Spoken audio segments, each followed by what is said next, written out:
Pas forcément, non, vu les emplois aidés en ce moment qui ont été supprimés. Notamment, moi je représente le lycée à Pantin et on a plusieurs contrats d'AVS par exemple qui ont été supprimés. Et donc c'était déjà compliqué de prendre en charge avec la politique d'inclusion les élèves en difficulté, qui ont un certain handicap. Et ces contrats, en fait, c'était quand même de vrais soutiens pour avoir une meilleure prise en charge de ces élèves.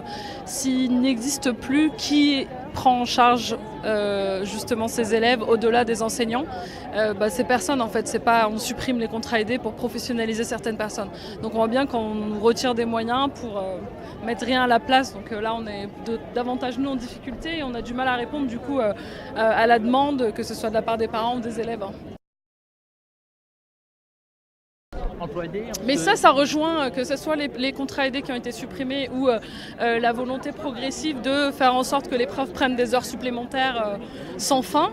C'est des postes qui ne sont pas créés et du coup c'est des postes aussi de profs, de gens qui sont dehors, qui attendent d'être appelés dans les académies, alors que nous on a des besoins, qu'on nous impose de faire des heures supplémentaires même si on n'a pas envie.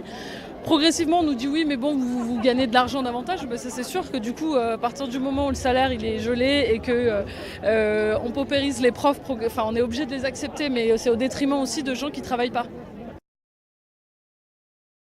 On soit unis tous les fonctionnaires pour défendre le statut de fonctionnaire aussi.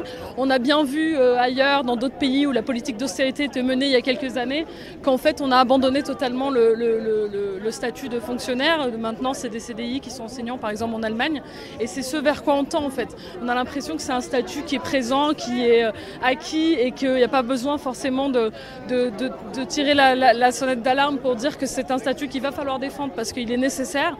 Et on est dans cette espèce d'ubérisation même de nos métiers. Et c'est ça le problème derrière aussi. C'est-à-dire qu'il n'y a pas que les contrats aidés aujourd'hui ou les heures sup, c'est ce statut de fonctionnaire qu'on est en train de détruire progressivement et implicitement. Mais nous, on le sait et c'est ça qu'on est venu défendre aujourd'hui. Je pense que c'est important que toute la fonction publique soit mobilisée pour ça.